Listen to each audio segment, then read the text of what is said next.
নমস্কার বন্ধুরা, welcome to Shampa's kitchen. আজকে আমাদের রেসিপি কাঁচকলার খোসা বাটা। সবার বাড়িতেই কম বেশি প্রায় কাঁচকলা আসে। কাঁচকলা রান্না করার পর খোসাটা কিন্তু অনেকেই ফেলে দেন, কিন্তু তা না করে কাঁচকলার খোসা দিয়ে এই দারুণ রেসিপিটা অবশ্যই একবার বাড়িতে তৈরি করে দেখবেন।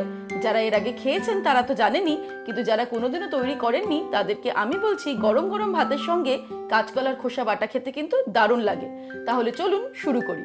সবার প্রথমে আমি দুটো কাঁচকলার খোসা একটু মোটা করে ছাড়িয়ে নিয়েছি। তারপরে টুকরো টুকরো করে কেটে সামান্য নুন দিয়ে সিদ্ধ করে জলটাকে ঝরিয়ে নিয়েছি।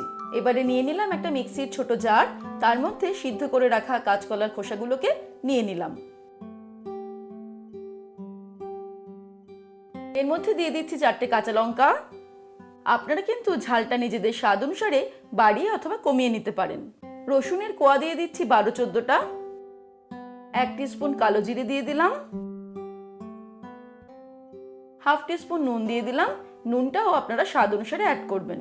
এবারে সবকিছুকে খুব ভালো করে বেটে নিয়ে ফিরে আসছি।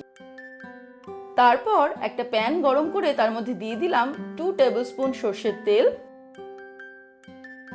তেলটা খুব ভালো মতো গরম হয়ে গেলে বেটে রাখা কাঁচকলার খোসার মিশ্রণটা এর মধ্যে দিয়ে দিলাম।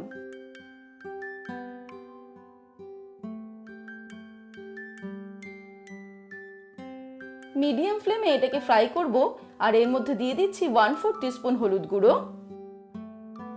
তারপরে নাড়তে নাড়তে খুব ভালো করে এটাকে ফ্রাই করতে হবে।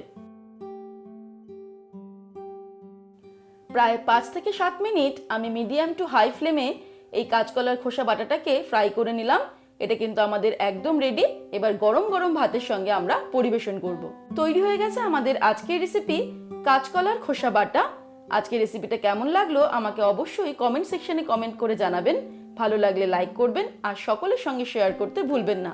আর এরকমই দারুণ দারুণ রেসিপির আপডেট পাওয়ার জন্য এক্ষুনি শম্পাস কিচেন চ্যানেলটিকে সাবস্ক্রাইব করে নিন আর বেল নোটিফিকেশনটা অ্যাক্টিভ করে নেবেন। ভালো থাকবেন, সুস্থ থাকবেন। আমি আবার হাজির হব নতুন নতুন রেসিপির সঙ্গে। নমস্কার।